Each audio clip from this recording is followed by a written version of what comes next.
buenas noches a todos. Muchas gracias por haber comparecido. Estamos todos sorprendidos del caudal de personas interesadas en estos temas, así que el proyecto, que es seguir teniendo estos ciclos, va a seguir en pie, porque amerita la situación actual estas discusiones o ponencias que estamos realizando.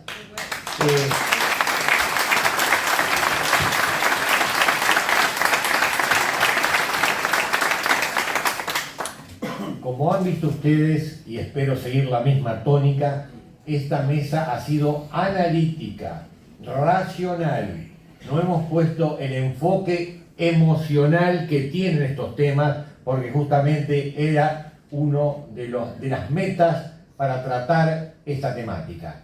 A nivel emocional lo sentimos todos, en forma directa o indirecta, pero lo que corresponde es el tratamiento racional.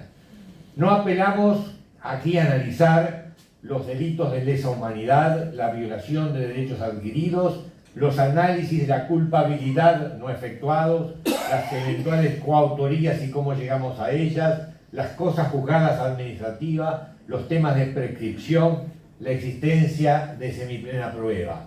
En este último es que vamos a tratar de hacer un desarrollo y es el tema de evaluar los mecanismos, como hoy adelantaban los que me precedieron en el uso de la palabra, las nuevas concepciones en la valoración probatoria. La valoración probatoria está atada a un concepto que lo lleva íncito, es la duda. La duda como mecanismo racional del receptor de una información para cotejar la veracidad de ese suceso. La duda acompaña al ser humano siempre. Usted duda en una negociación, duda en una relación de familia, duda en ni que hablar en una decisión política, porque la duda es la evaluación cuando existen elementos sustantivos que permiten otra concepción que puede tener originariamente. La duda razonable es el guarismo que tiene que ser superado al momento de tomar una decisión sobre algo. ¿Qué significa la duda razonable? Significa que quien recibe la información debe de evaluar a nivel de razonabilidad la potencia que tiene la duda en ese caso. Había una película de Meryl Streep que se denomina justamente La duda. Es una monja que acusa a un sacerdote de relaciones indebidas con un menor de edad, y toda la película se transforma en un debate entre esos dos personajes, que es una excelente película a mi juicio, donde la duda y el planteo de estas eventuales inconductas está arriba del tapete durante toda la película. Cuando al final la monja, con más años y con más experiencia de vida, logra que ese sacerdote abandone la grey a la cual había sido designado, la última escena es justamente a esta mujer, la monja, con mucha efusividad en el curso de la película, que comienza a llorar y establece que en el fondo la duda la sigue atormentando. Había llevado adelante toda una fuerte campaña contra el sacerdote y sin embargo la duda seguía operando en ella. Bueno, hoy lo que no existe en nuestra administración de justicia es la duda. La duda parecería que hubiera desaparecido por arte de magia cuando ha acompañado al ser humano durante toda la historia de la humanidad para el crecimiento. La duda provoca crecimiento. La no duda, la decisión liminar sobre determinados puntos, no lleva a ello. De ahí el aforismo latino, que ya viene de los antiguos romanos, indubio pro reo. ¿Qué es el indubio pro reo? En la duda a favor de la persona indagada. No podemos estar en la duda a favor del denunciante. Ha sido un principio de derecho penal insoslayable durante toda la vida democrática de este país. Sin embargo, hoy tenemos que esa duda está en crisis. No se duda. Hablábamos con el doctor estos días de las matemáticas de este tema. Es decir, donde hay 100 denuncias, y capaz que me equivoco porque utilizo los números muy laxamente, 99 de las mismas prosperan. Y prosperan en la misma situación que el fiscal ha determinado. Cuando tenemos unas matemáticas de ese tipo, cuando tenemos unas elecciones que se ganan en un 99%, a todos nos aflora inmediatamente el fantasma de un totalitarismo. Justamente porque no existen en la vida posibilidades de cuantificar en esas cifras. Entonces, hoy ¿se respeta ese principio en las causas de militares? No. No se respeta. Lo poco que yo he accedido, no he accedido a muchas, pero hoy traigo un ejemplo, que es el caso del general Rebollo, procesado por 3 delitos de homicidios, donde actuando o leyendo las actuaciones del fiscal, el doctor Perciavale, realmente me provoca un sentimiento de que parece que fuera otra persona a la que yo he conocido. Trabajé durante 25 años con el doctor Perciavale a 1 metro de distancia, mantuvimos múltiples conversaciones, lo valoro, sé que esto acarrea muchas discrepancias, pero lo valoro desde el punto de vista personal, aunque no valoro y estoy absolutamente en contra de sus posiciones ideológicas en estos métiers. Cuando digo que lo valoro y sé que ha acarreado, porque lo he expresado, acarrea muy grande desacuerdo por parte de personas que sufren las consecuencias de ese accionar, sucede que comprendo que el doctor Perciavale tiene una percepción ideológica que lamentablemente ha comido a la percepción personal. Un tema muy asiduo, muy permanente, es esa comisión. La presunción de inocencia debe ser respetada como la niña de 15 del tema probatorio, del tema penal. Si no respetamos la presunción de inocencia, todos estamos sometidos a un régimen, como hoy lo calificaba, dictatorial en cuanto al momento de imponer determinadas orientaciones. Pero vamos al punto, porque aquí trataron los colegas una cantidad de puntos interesantísimos que podríamos detenernos, pero no son del caso.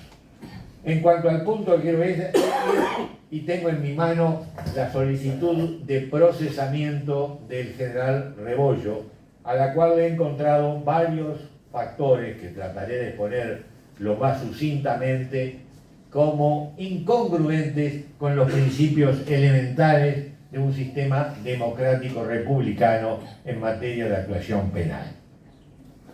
El fiscal supone, primero un raconto rápido de los hechos. En el año 74 se da un procedimiento sobre la calle Mariano Soler en la búsqueda de efectivos del MLN que se suponía que estaban allí. Se procede por parte de autoridades militares, oficiales y tropa a cargo a ingresar en una vivienda. En la primera parte de esa vivienda hay familiares, no son objetos de ningún procedimiento, pero cuando se ingresa a una segunda parte de esa vivienda, en un patio abierto que había, los efectivos del ejército que actúan en función del estado de guerra interna, más allá de que había habido una ruptura institucional, el Estado había sido aprobado por la Asamblea General y operan a la luz de la justicia militar. Obviamente, temas o tópicos que no van a ser del agrado del evaluador direccionado en estas épocas, y se instruye que esos tópicos implicaban un quebrantamiento del orden jurídico. Sucede que vivíamos una época de guerra interna, lo que parece que nos olvidamos a 50 años de aquellos hechos. La guerra, y hoy la conocemos por sus repercusiones en el Medio Oriente, en Ucrania, tiene características que la desajustan de los procesos habitualmente normales. En función de ello, se da entonces el acercamiento de estos oficiales y tropas a una habitación donde al momento de ingresar, el primero en ingresar fue un capitán Gutiérrez, recibe numerosos disparos de arma de fuego. Quien entra para cubrirlo, que es el actualmente general Rebollo, con 84 años, sometido a proceso penal con prisión domiciliaria, recibe también impactos de bala por los cuales es retirado del lugar. Entonces, existen diversas evaluaciones. El fiscal ha sostenido que las tres mujeres, Reyes, Maidanich, Raggio, lamentablemente fallecidas, es verdad, pero fueron ejecutadas o masacradas en zona donde no podían efectuar ninguna resistencia. Ha sostenido que no puede determinarse si existió resistencia al allanamiento. Ha sostenido que si existió resistencia, hubo exceso de defensa por parte de los militares por el tipo de armas utilizadas. Ha sostenido que no hay una referencia testimonial válida, sin perjuicio que encontramos en la propia prueba que el fiscal hace uso declaraciones de tiroteos por un periodo de 5, 7 o 10 minutos.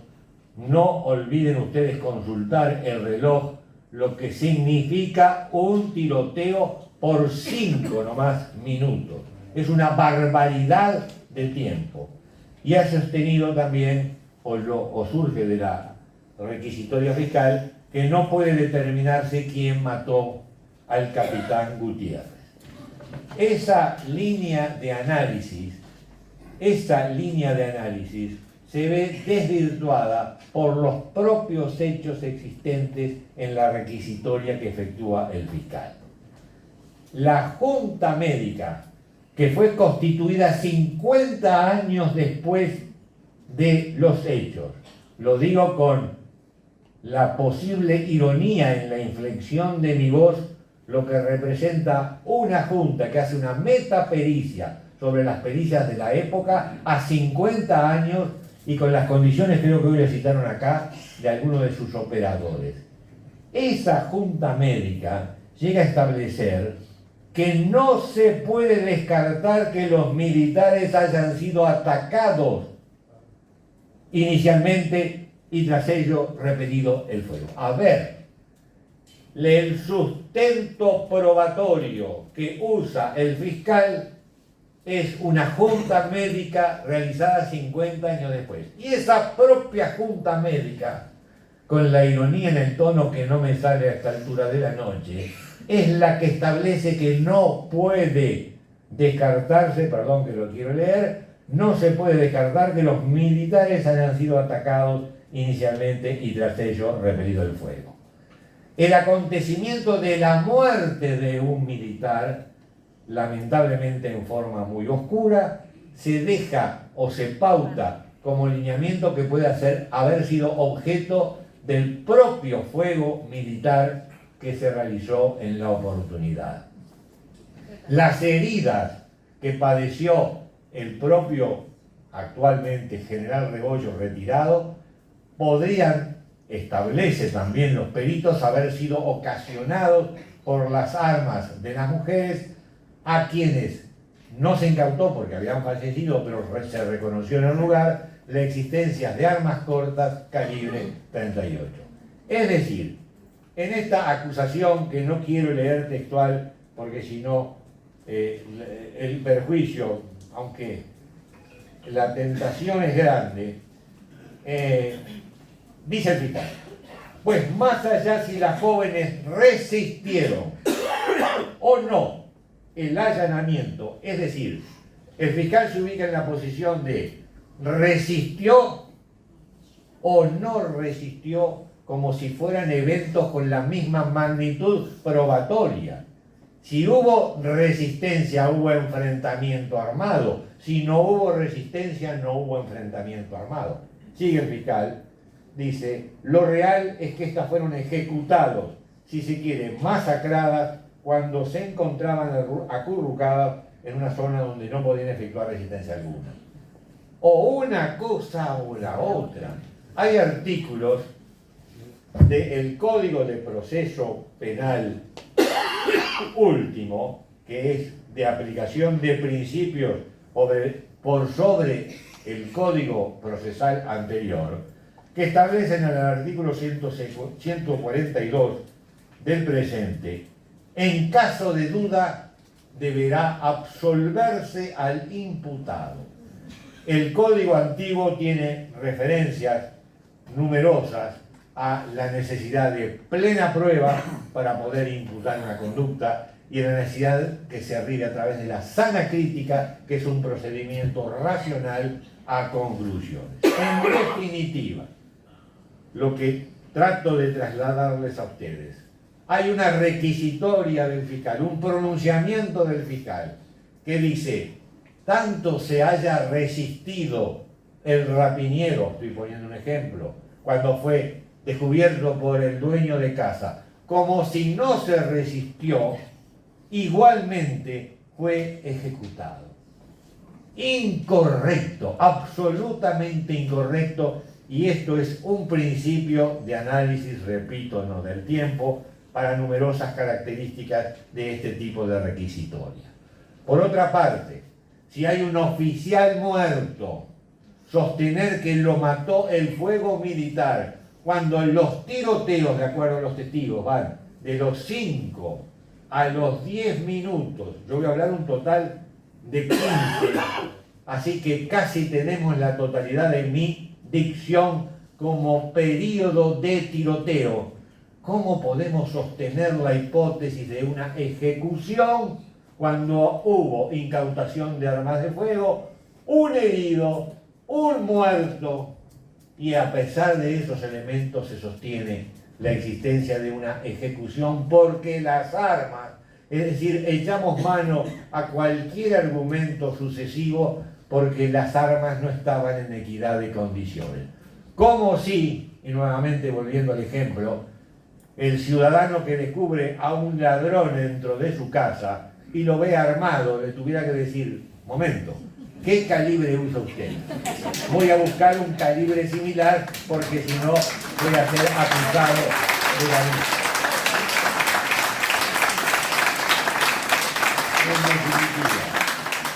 En definitiva, las falencias de esta requisitoria, que además tipifica coautoría sin establecer cuáles son los elementos determinantes, que además tipifica o no tipifica determinadas agravantes para imponer sentencias que fueron de 30 años de prisión, y además desoye absolutamente los dichos del imputado, que son racionales, que están en concordancia con los elementos que surgen. Lamentablemente me hace ver, y lo he hecho y lo manifesté en la sala de representantes el año pasado, que esta requisitoria carece de elementos racionales, como estuvimos durante años acostumbrados con el doctor Percivale cuando trabajábamos en conjunción como secretarios de la Fiscalía de Crimen Quinto, repito, como estuvimos acostumbrados a respetar. Ha sucedido un fenómeno ideológico. Ese fenómeno ideológico quiere cambiar las fases importantes, trascendentes de nuestro proceso penal, y hoy los pobres abogados defensores de estas causas enfrentan la irracionalidad, vestida con traje y corbata, pero la irracionalidad a la cual nos enfrentamos. Que esta charla sea un punto de partida para nuevos entronques, nuevas comunicaciones, porque es necesario que estos temas los tratemos no fuertemente, sino con la delicadeza racional que ameritan ser tratados, pero haciendo sentir nuestra palabra en la irracionalidad en que se han convertido determinados procesos penales en nuestro país. Cuando buscamos mitigar responsabilidad a los delincuentes comunes, buscamos incrementar, desoyendo los argumentos racionales de las defensas, las posibilidades en estos casos.